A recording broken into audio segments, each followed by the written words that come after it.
Hello दोस्तों, मेरा नाम है उमेश कुमार सैनी और आप सभी लोग देख रहे हैं सनराइज लर्निंग एकेडमी का यूट्यूब चैनल। दोस्तों, आज हम क्लास 12th की बायोलॉजी के एक चैप्टर वंशागति के आणविक आधार के बारे में बात कर रहे हैं।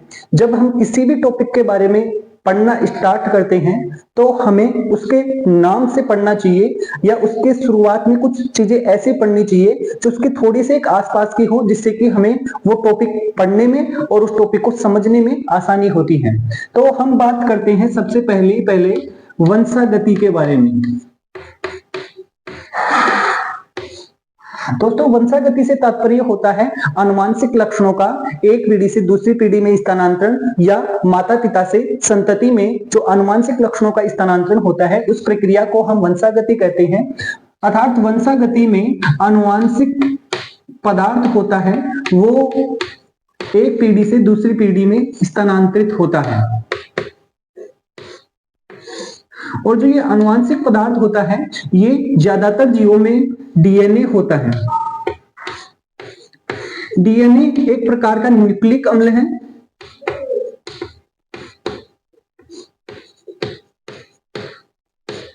अर्थात वंशागति के लिए जो सबसे प्रमुख पदार्थ उत्तरदायी है वो न्यूक्लिक अम्ल या यूं बोले डीएनए होता है। तो ये वंशागति का मुख्य रूप से आणविक आधार है। दोस्तों, आज हम इसी न्यूक्लिक अम्ल के बारे में अध्ययन करने वाले हैं कि न्यूक्लिक अम्ल क्या होता है और उसके बाद में हम न्यूक्लिक अम्ल के रासायनिक संगठन के बारे में बात करने वाले हैं। जब भी हम किसी भी पदार्थ के संगठन के बारे में बात कर रहे होते हैं उसका तात्पर्य होता है कि वो पदार्थ किन किन पदार्थों से मिलकर बना है। तो शुरुआत करेंगे हम न्यूक्लिक अम्ल क्या होता है और फिर इसके बाद में हम पढ़ेंगे कि न्यूक्लिक अम्ल किन किन चीजों से मिलकर बना होता है, अर्थात न्यूक्लिक अम्ल का रासायनिक संगठन। तो सबसे पहले न्यूक्लिक अम्ल। जब हम न्यूक्लिक अम्ल का नाम सुनते हैं तो हमारे दिमाग में सबसे पहले एक चीज आती है डीएनए और उसके बाद में आरएनए। डीएनए और आरएनए की यदि हम फुल फॉर्म देखें तो डीएनए का तात्पर्य या डीएनए की फुल फॉर्म होती है डीऑक्सी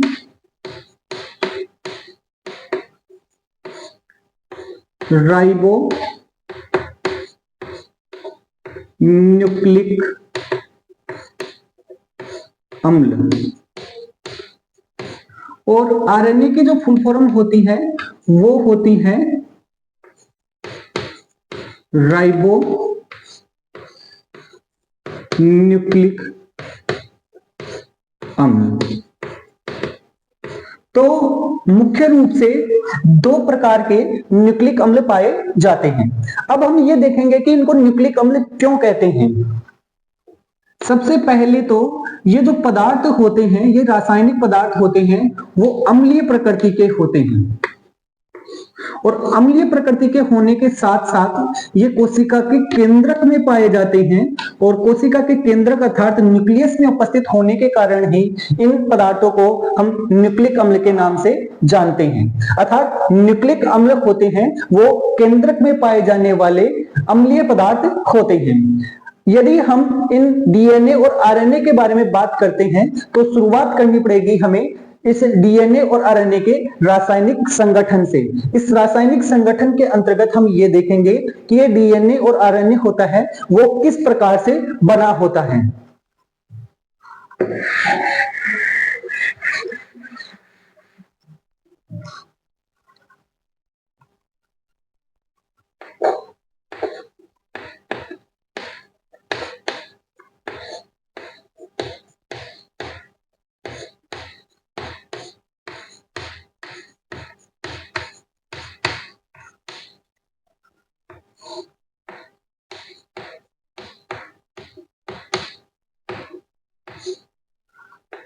न्यूक्लिक अम्ल का रासायनिक संगठन। तो यदि हम रासायनिक संगठन के बारे में बात करें तो न्यूक्लिक अम्ल होता है ये मुख्य रूप से तीन चीजों से मिलकर बना होता है, जिसमें सबसे पहले है पेंटोज शर्करा,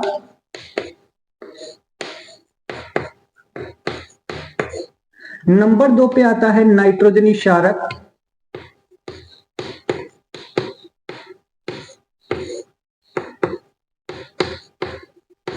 और नंबर 3 पे आता है वो होता है फॉस्फोरिक अम्ल।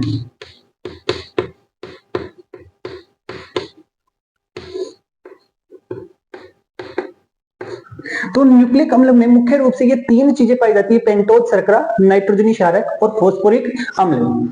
शुरुआत करते हैं हम पेंटोज शर्करा से। दोस्तों जो ये पेंटोज शर्करा होती है ये एक प्रकार का कार्बोहाइड्रेट है, और ऐसे कार्बोहाइड्रेट जो स्वाद में मीठे होते हैं उन कार्बोहाइड्रेट को हम शर्करा कहते हैं। यदि मैं बात करूं पेंटोज की, तो इसको पेंटोज क्यों बोलते हैं, क्योंकि ये 5 कार्बन की शर्करा होती है। जब हम शर्करा पढ़ते हैं तो 3 कार्बन की शर्करा को ट्राइओज शर्करा, 4 को टेट्रोज, 5 कार्बन की शर्करा को पेंटोज, 6 कार्बन की शर्करा को हेक्सोज और 7 कार्बन की शर्करा को हेप्टोज कहते हैं। उसी प्रकार से ये शर्करा होती है वो 5 कार्बन की होती है, इस कारण से इसको पेंटोज शर्करा कहते हैं। न्यूक्लिक अम्ल में जो शर्करा सबसे मुख्य तौर पर पाई जाती है वो होती है राइबोज शर्करा, और ये राइबोज शर्करा 5 कार्बन की शर्करा है। यदि राइबोज शर्करा के बारे में बात करें और इसकी संरचना देखें तो जो राइबोज शर्करा है ये वलय युक्त संरचना यदि इसकी देखें तो इसमें 5 कार्बन पाए जाते हैं, जिसमें से 4 कार्बन होते हैं ये वलय के अंदर पाए जाते हैं, और 5वें नंबर का जो कार्बन होता है ये वलय के बाहर की ओर उपस्थित होता है।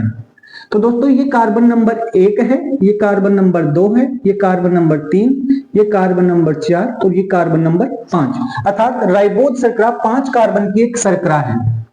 इसमें कार्बन संख्या 1 पर एक OH समूह पाया जाता है, कार्बन संख्या 2 पर भी OH समूह है, कार्बन संख्या 3 पर भी OH समूह है, कार्बन संख्या 4 पर CH2OH और एक हाइड्रोजन। तो इस प्रकार से ये राइबोज शर्करा होती है जो 5 कार्बन की शर्करा होती है, और ये जो राइबोज शर्करा होती है ये RNA में पाई जाती है, और इसी कारण से RNA को हम राइबो न्यूक्लिक एसिड के नाम से जानते हैं। यदि बात करूं मैं DNA की, तो DNA में डीऑक्सीराइबोज शर्करा पाई जाती है।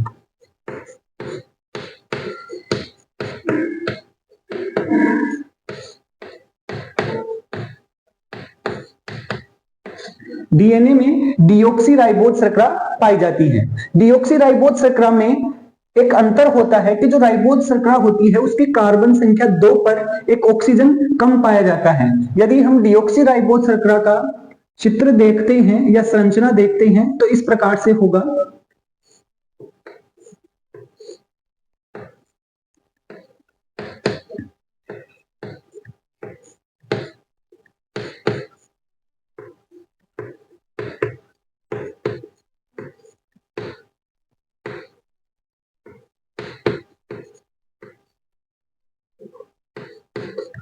तो ये डीऑक्सीराइबोज शर्करा है और ये राइबोज शर्करा होती है।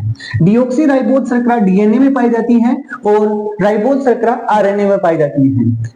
राइबोज शर्करा और डीऑक्सीराइबोज शर्करा में कार्बन संख्या 2 पर एक ऑक्सीजन का अंतर होता है। डीऑक्सीराइबोज शर्करा में वो ऑक्सीजन अनुपस्थित होता है।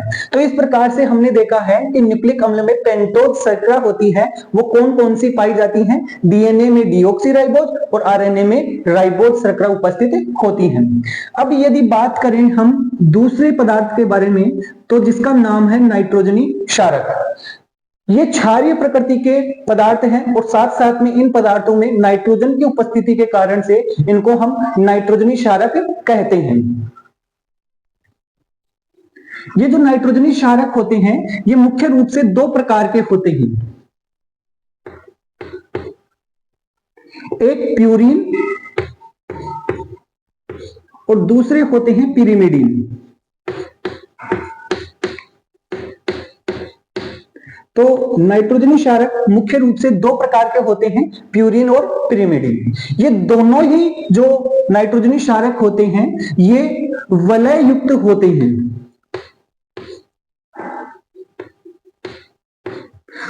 जो प्यूरिन होता है उसमें 2 वलय पाई जाती हैं और पिरिमिडीन होता है उसमें केवल 1 वलय पाई जाती है। जो 2 वलय होती हैं इसमें एक षटकोणीय वलय और दूसरी पंचकोणीय वलय अर्थात हेक्सागोनल और पेंटागोनल वलय पाई जाती हैं, जबकि पिरिमिडीन होता है उसमें केवल और केवल हेक्सागोनल वलय उपस्थित होती हैं। तो इस प्रकार से देखें तो प्यूरिन अपेक्षाकृत बड़ा अणु होता है और पिरिमिडीन अपेक्षाकृत छोटा होता है।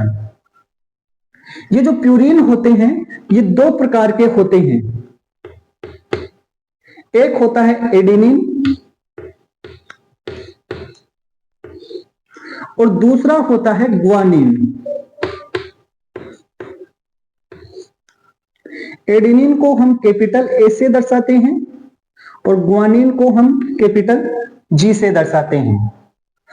अब इसके बाद में यदि हम बात करें दूसरे प्रकार के नाइट्रोजनी क्षारक में, जिसमें पिरिमिडीन 3 प्रकार के होते हैं, जिसमें एक होता है साइटोसिन,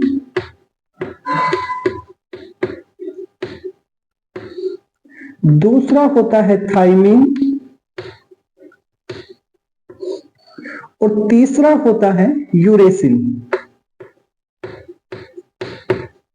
तो इस प्रकार से 3 प्रकार के पिरिमिडीन क्षारक होते हैं। साइटोसिन को हम दर्शाएंगे कैपिटल सी से, थाइमिन को हम दर्शाएंगे कैपिटल टी से, यूरेसिल को हम दर्शाएंगे कैपिटल यू से। तो ये 2 प्रकार के नाइट्रोजनी क्षारक, जिसमें अलग अलग कैटेगरी में एडेनिन और ग्वानिन प्यूरिन प्रकार के और साइटोसिन, थाइमिन और यूरेसिल होते हैं, ये पिरिमिडीन प्रकार के होते हैं। यदि मैं डीएनए और आरएनए के बारे में बात करूं तो डीएनए में इनमें से 4 नाइट्रोजनी क्षारक पाए जाते हैं, जिसमें एडेनिन, ग्वानिन, थाइमिन और साइटोसिन। जबकि आरएनए के बारे में बताया जाए तो आरएनए में एडेनिन, ग्वानिन और थाइमिन के स्थान पर यूरेसिल होता है और इसके अलावा साइटोसिन। तो इस प्रकार से डीएनए में जो 4 नाइट्रोजनी क्षारक पाए जाते हैं एडेनिन, ग्वानिन, थाइमिन और साइटोसिन होते हैं, जबकि आरएनए में एडेनिन, ग्वानिन, यूरेसिल और साइटोसिन होते हैं। अर्थात डीएनए और आरएनए में नाइट्रोजनी क्षारक में डीएनए में थाइमिन होता है और आरएनए में उस थाइमिन के स्थान पर यूरेसिल होता है। तो ये हो गया है दूसरे पदार्थ के बारे में नाइट्रोजनी क्षारक। अब हम बात करते हैं तीसरा पदार्थ और जो है फॉस्फोरिक अम्ल। दोस्तों फॉस्फोरिक अम्ल होता है H3PO4 और ये फॉस्फोरिक अम्ल होता है ये न्यूक्लिक अम्ल में पाया जाता है। यदि इस फॉस्फोरिक अम्ल की हम संरचना देखें तो इसमें एक फॉस्फोरस समूह फॉस्फेट पाया जाता है और इसके अलावा 3 OH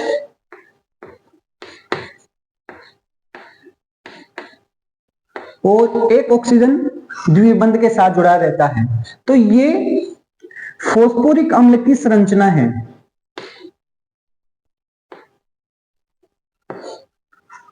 हालांकि यहां पर आपको 3 OH समूह दिख रहे हैं, लेकिन ये क्षारीय प्रकृति नहीं दर्शाते हैं। ये एक अकार्बनिक अम्लीय है पदार्थ है, इसके कारण से यहां से हाइड्रोजन मुक्त होता है और ये अम्लीय प्रकृति दर्शाता है।